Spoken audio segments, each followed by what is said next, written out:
Greetings of the day to all of you. I welcome you all to the fourth video lecture on our lecture series in basic electrical engineering. In the last lecture, we had discussed the delta Y transformations or the Y delta transformations, which are also called as delta star or star delta transformations. So basically, we discussed how we can convert a delta connected network into a Y connected network and vice versa. I also told you that delta star transformations are useful in simplifying circuit analysis, especially where you do not have something as simple as a series or parallel combination of resistances. And more often we use the delta to star connections, the delta to star transformation, because star networks tend to make the analysis of circuits quite simple. However, in certain cases we may also need to go from star back to delta connections. Now we'll take a small example which will be based on the delta Y transformations that we have discussed previously. So this is a circuit given to us. We have a 120 volt DC supply, and then we have a network of resistances.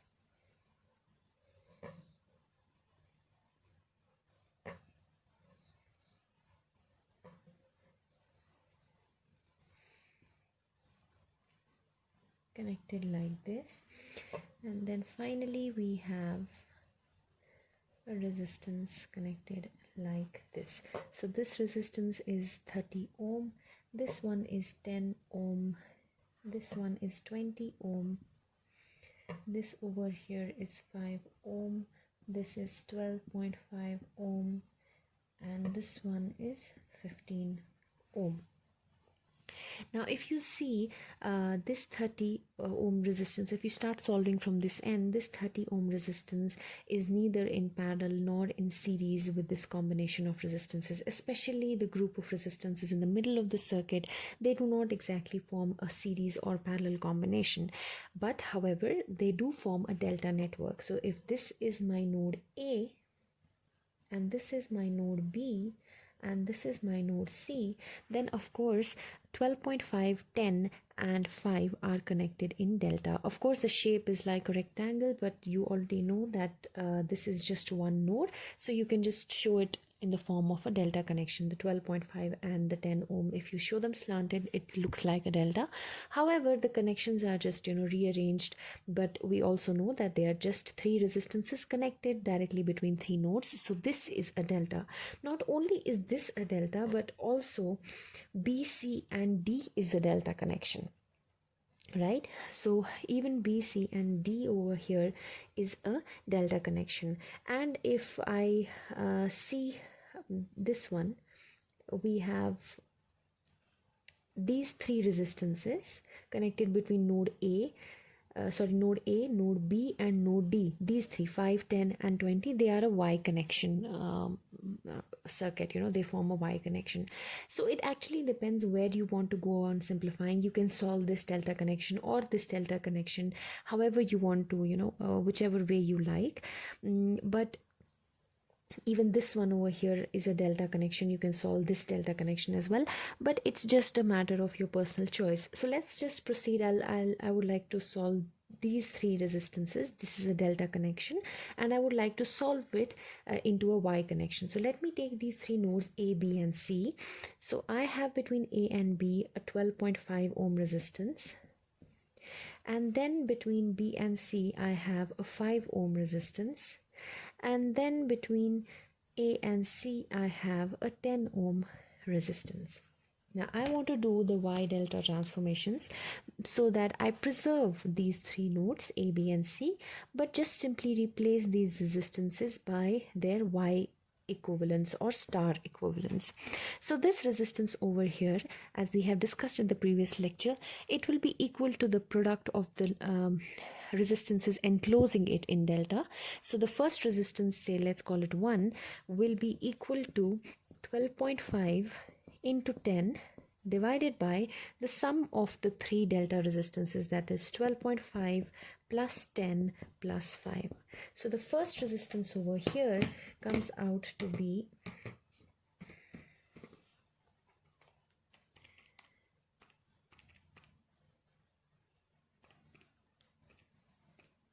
that is some 4.545 ohm.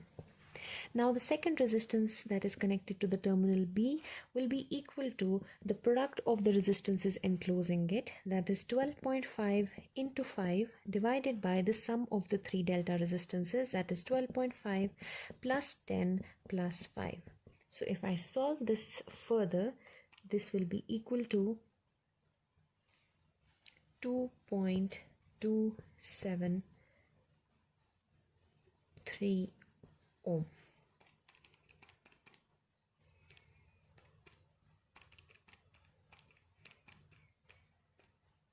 Okay, so then we start for the third resistances. The third resistance, its value will be equal to the product of the two enclosing it, that is 10 into 5 divided by the sum of all the three, that is 12.5 plus 10 plus 5. So the third resistance over here will be equal to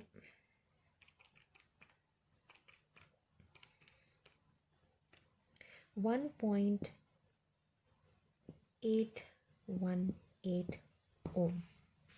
So now I have a set of three resistances that are equivalent to this delta connection, but now connected as a star network of resistances. So I can redraw this circuit as, so I have the three resistances as, just a second, let me note them down somewhere. 4.545 is my first resistance, the second one is 2.273, and the third one is 1.818. So I can redraw this circuit over here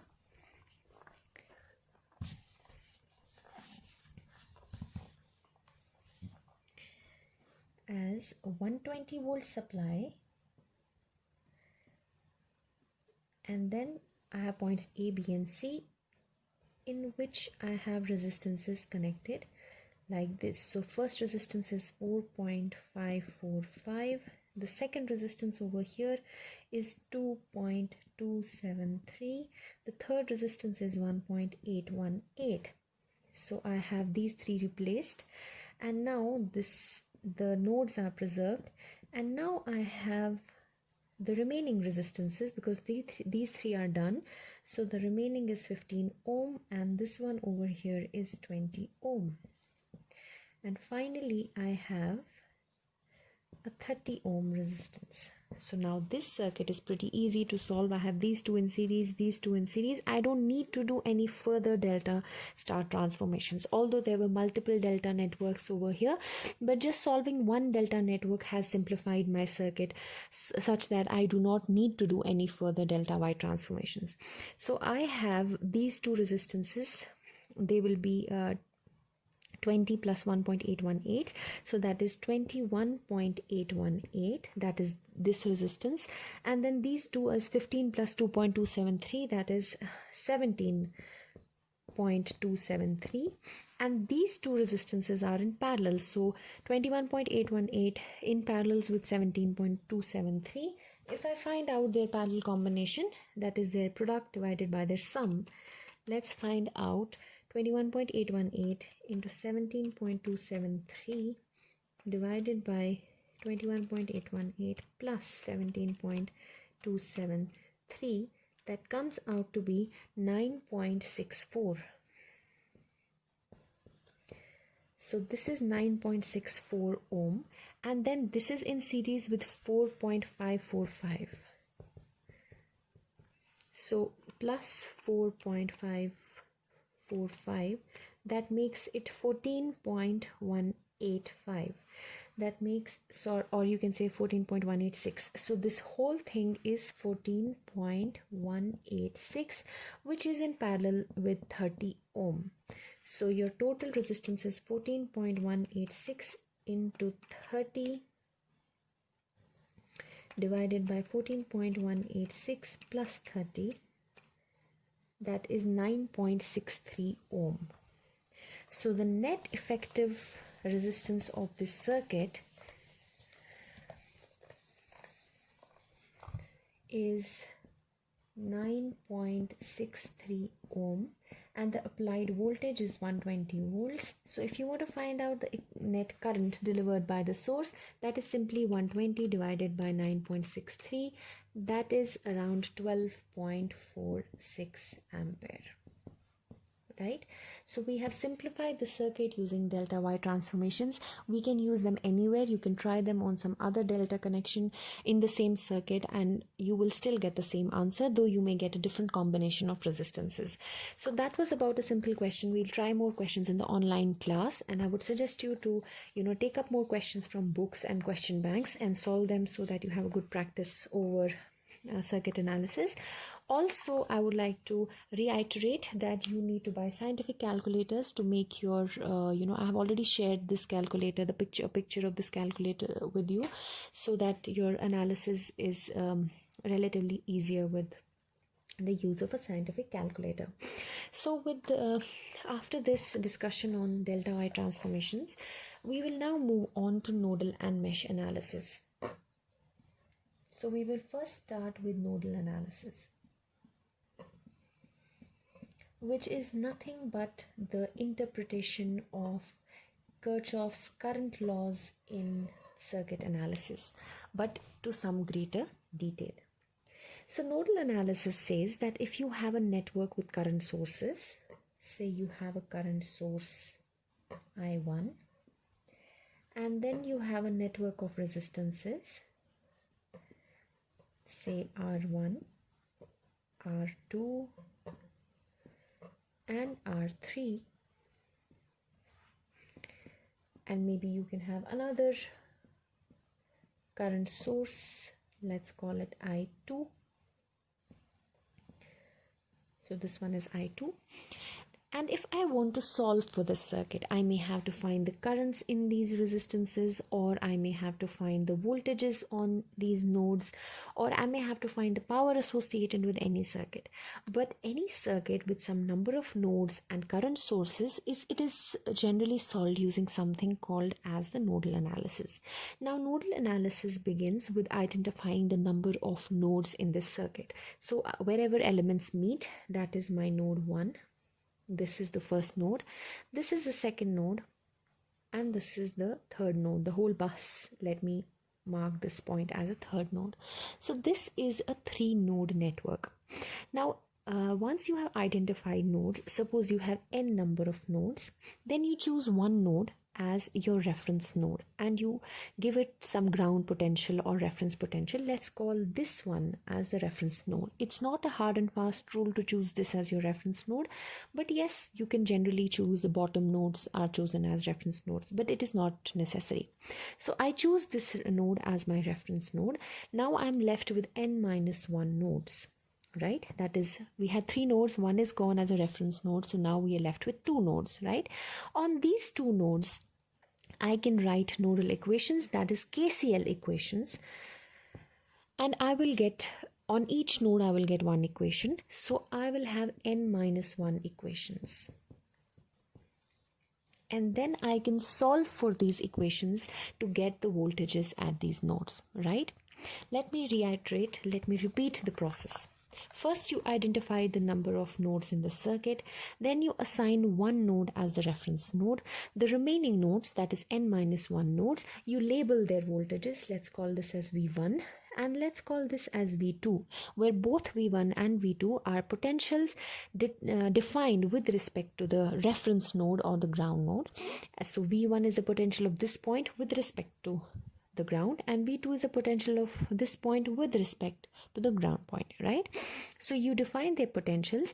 Then at these nodes, the non-reference nodes, you write KCL equations. So if you have 2 non-reference nodes, then you will have 2 equations. You will solve for those 2 equations and you will get the values of these 2 variables. So n-1, a network with n number of nodes will have n-1 number of equations, and hence you can solve for n-1 number of variables. So let's take a very simple and basic example with which we can, first let me just apply nodal analysis to this particular circuit. So how will I apply it? Let's apply to this node 1. I have current I1 entering into the node, so I have I1. Then I can say current going out of this node, that current will be labeled as minus. And what will be the value of that current? It will be V1, because V1 minus 0, potential difference between two points divided by the resistance, that is the value of current flowing through it. So I have V1 minus 0 divided by R1, right? And this is going out of the node. Then I have another current going out of the node, that is the current through R2. And so because it's going out, so minus sign again, and I will call it V1 minus V2, potential difference between the 2 points divided by the resistance flowing through them, that is your current flowing through the node R2, and this whole thing becomes 0, right? The second equation over here, I can write it as, I have current I2 going into the node, so I2. I also have current, this current the one flowing through R2, this is also going into the node. And what is the value of this current? Because it is going into the node, so plus, the value of this current is V1 minus V2 divided by R2. I also had R2 over here. And then I can say, let's say this is R3 and the current is flowing in this direction, right?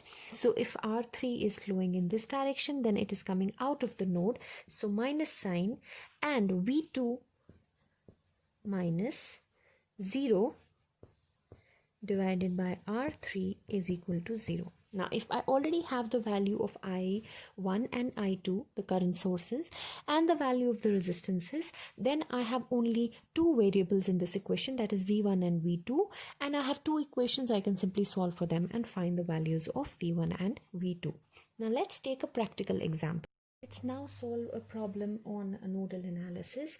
I will take an example of a circuit with a 14 ampere current source, and then a network of resistances. So this is a 4 ohm resistance followed by a 5 ohm resistance, another 5 ohm resistance, and then another current source, mark the direction with 7 ampere value. You have to find the node voltages at V1 and V2. So obviously we take this one as the ground node or the reference node. We will have to apply equations on all the non-reference KCL equations on all the non-reference nodes, which will give us two KCL equations, and hence we can solve for two variables, that is V1 and V2, because rest everything in the circuit is known to us. So let's start with the first node. We have 14 ampere entering the node. Then let's say this current is coming out of the node, so minus V1 by 4. Let's say this is also coming out of the node, that is minus V1 minus V2 divided by 5.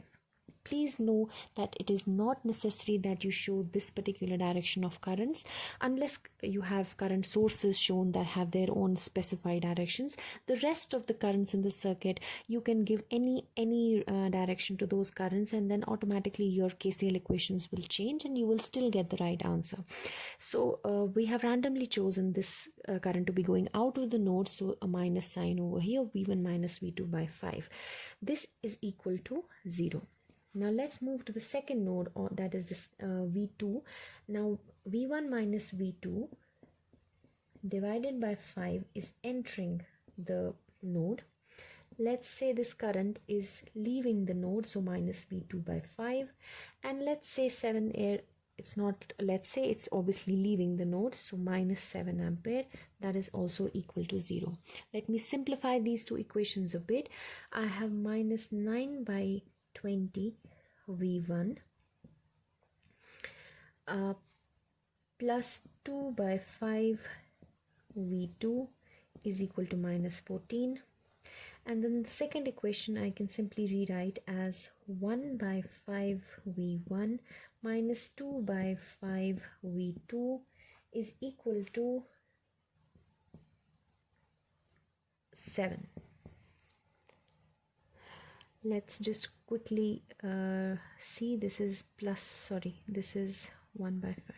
Yeah, so this is minus 9 by 20, this is plus 1 by 5, this one is 1 by 5, and this one is minus 2 by 5. 7 goes here and minus 14 goes here. So I have these two equations, two variables, two equations. I can solve them by the process of elimination. Simply product them and then subtract them, and you can simply solve. Either you solve it like that, and an easier way would be to solve it through a calculator, or you can also use the Cramer's rule to solve it. I will show you both methods so you know how to go about solving a simultaneous set of equations. Let's start with the first method. I'm sure you can do the elimination yourself, but if you want to do it on a calculator, you may need a scientific calculator like this. Switch it on, and then you press the mode option. Once you are in the mode option, you select option number 5, that is solving equations. Then you have a series of options. You choose the first option, that is ax plus by is equal to cn, which means once a, b and c are known, it is an equation in y, x and y, which means a set of two equations, which is this. So when you have two variables, you choose the first option, option 1, and then a matrix like thing appears where you enter the coefficients of your variables. So the first coefficient of the first equation is minus 9 by 20. So minus 9 divided by 20, press is equal to, and enter the second coefficient, which is 1 by 5. So 1 divided by 5 is equal to, then minus 14, another is equal to, then you go down and write the first coefficient of the second equation, that is 1 divided by 5. The second coefficient, minus 2 divided by 5. The third coefficient, that is 7, is equal to, finally another is equal to, so it gives you x is equal to 30. So it gives me x is equal to 30. X in this case is v1. So v1 is equal to 30, and v2 is equal to minus 5 by 2, which is minus 2.5. So we have the potentials V1 is equal to 30 volts and V2 is equal to minus 2.5 volts. Another method of solving this is using the Cramer's rule. Let's quickly see what the Cramer's rule is. I'm not sure if you have studied it in your plus 2. You're definitely going to study it in the second semester in your mathematics course when you study matrices. But for now, you may choose to use that method. So, you can represent these two equations. I want to solve and get the same solution by using some other method. I'm discussing the Cramer's rule with you right here because later on when we go to AC networks and there we apply nodal analysis, there all these coefficients will not be scalars, they will be phasors with a magnitude and a phase angle, and then it's not possible to solve these equations on calculator. So that time it will be easier for you to solve it using Cramer's rule. So I'm discussing it beforehand. Now, so I can represent this set of equations in a matrix form, like minus 9 by 20, 1 by 5, 1 by 5, and minus 2 by 5 into V1 and V2 is equal to minus 14 and 7. The first thing I do is that I find out the determinant of this matrix, right? So the determinant of this matrix, let's call it delta, is equal to 9 by 20 into 2 by 5, that is 18 by 100, minus 1 by 25. So I can write this as 4 by 100, so that is 14 by 100, right? So the determinant of this matrix is 14 by 100. Now, the Cramer's rule says that I can find the values of V1 and V2 by finding out the determinants delta, delta 1 and delta 2. Now, what is delta 1? Delta I have found out is a determinant of this matrix. Delta 1 is the determinant of the matrix that is achieved by replacing the first column by this column. So I can write this as minus 14 and 7. So I replaced the original matrix, the first column of the original matrix, by this column, and then the other two elements of the second column, they are retained. So 1 by 5 and minus 2 by 5. The determinant of this matrix is delta 1. So what is delta 1? It is 28 by 5 minus 7 by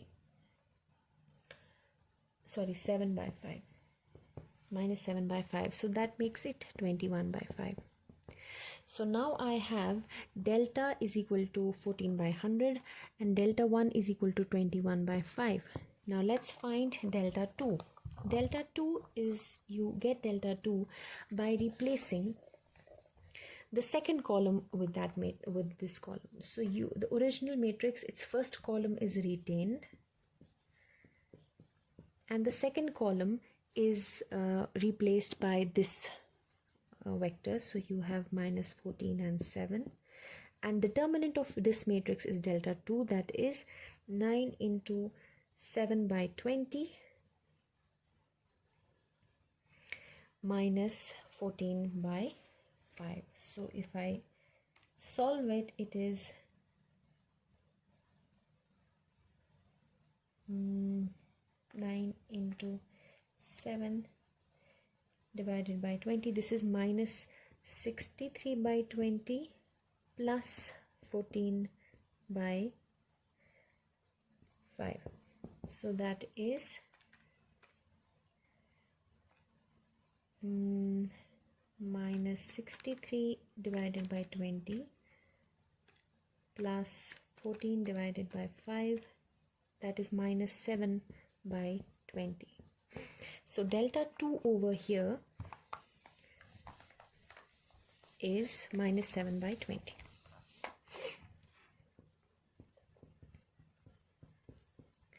Now using Cramer's rule,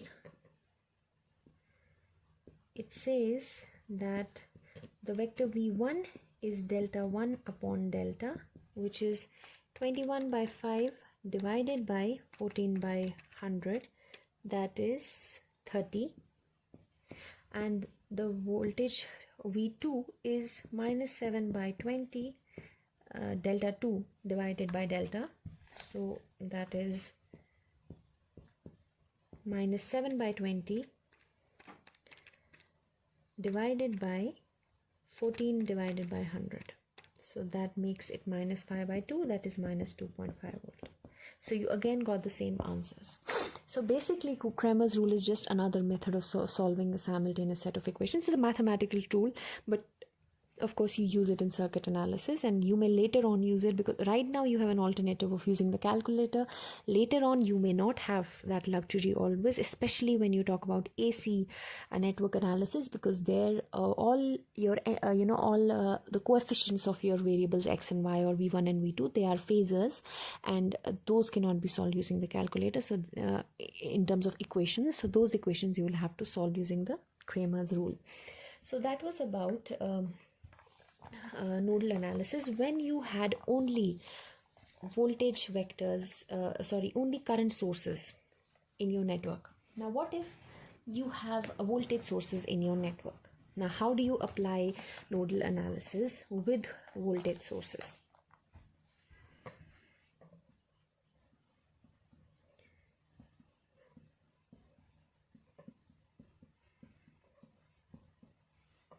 With voltage sources. So when you have voltage sources, how do you apply nodal analysis? There are two rules to remember here. If your voltage source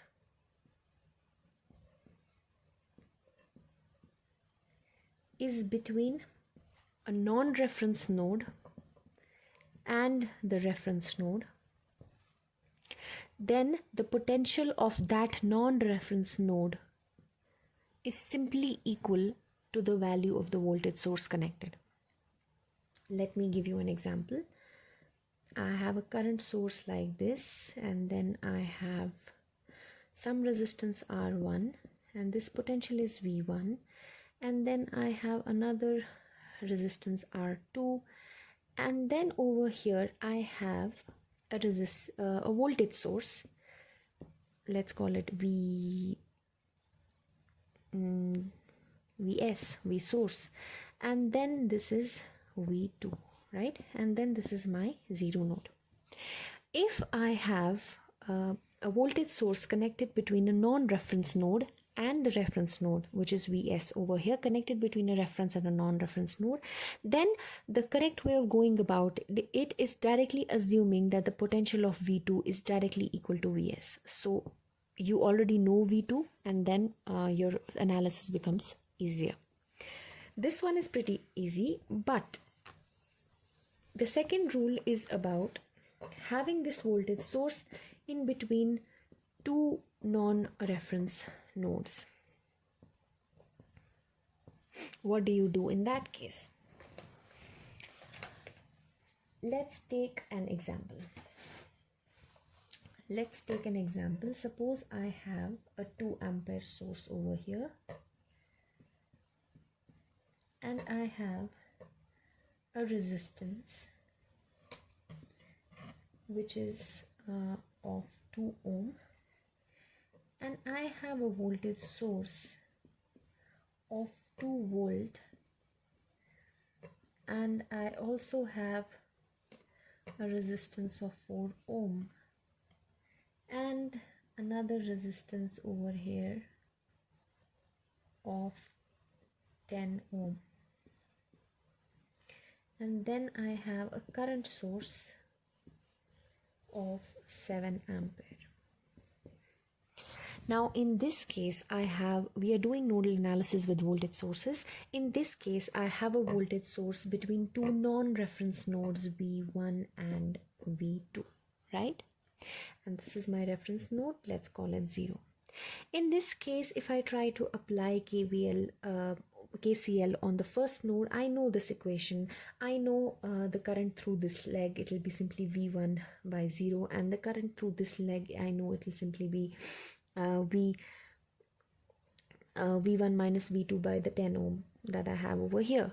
However, I do not know the current flowing through this leg because I do not know the resistance of this branch or the resistance of this leg. So whenever I have a voltage source connected in between two non-reference nodes, because I already discussed if it's connected between a non-reference and reference node, then I simply take the potential of the non-reference node as equal to the potential of the voltage source. But here the voltage source is connected between two non-reference nodes. In this case, I use the concept of a super node. So I say that this whole thing is one node, right? I say that this whole thing over here is one node. I combine these two nodes, the two non-reference nodes in the analysis, and then I treat them like a single node. Now, when I treat them like a single node, obviously, I will fall short of one equation at least. That is obvious, right?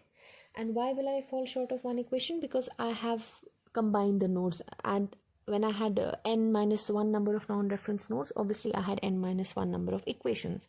But in this case, I have combined the nodes, so obviously I'll be running short of equations. Let's first apply KCL over here, right? So if I say 2 ampere current is entering the node, so this is 2 ampere, right? It is entering the node. Then I have some current coming out of the node, which is say minus V1 by 2, right? And then I have some current also going out of this point, because I'm treating this as one node now. So this is minus V2 by 4, and then I have minus 7 because this current is coming out. So this whole thing becomes equal to 0. I have combined the nodes V1 and V2, so obviously when they become one node, I do not have to write any equation that is between these two nodes, so I don't even write this equation now, right? So I have remodified my equations. I treat this as one node called as a super node, and I write KCL on this super node. So I have 2 ampere entering the node, then minus 2 ampere coming out of this node, so minus some current coming out of this node, which is equal to V1 upon 2 minus of V1 upon 2. Then I move directly to the V2 point because this is one node complete. So this is minus V2 by 4 and then minus 7 ampere. So I have only one equation because this was one node. Please remember, I'm not going to write any equation for current on this 10 ohm resistance because it is now these two nodes have been combined, right? Now I have two variables but only one equation. And that is a problem because I want two equations. The one equation that I lost because of combining two nodes into a super node will be achieved through KVL.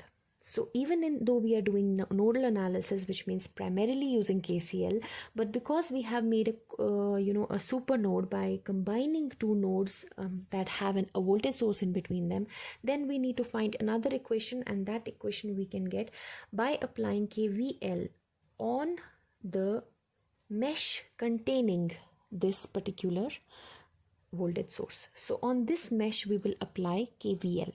This one equation was we got it by applying KCL on the super node, and then we will apply KVL on the mesh containing the voltage source.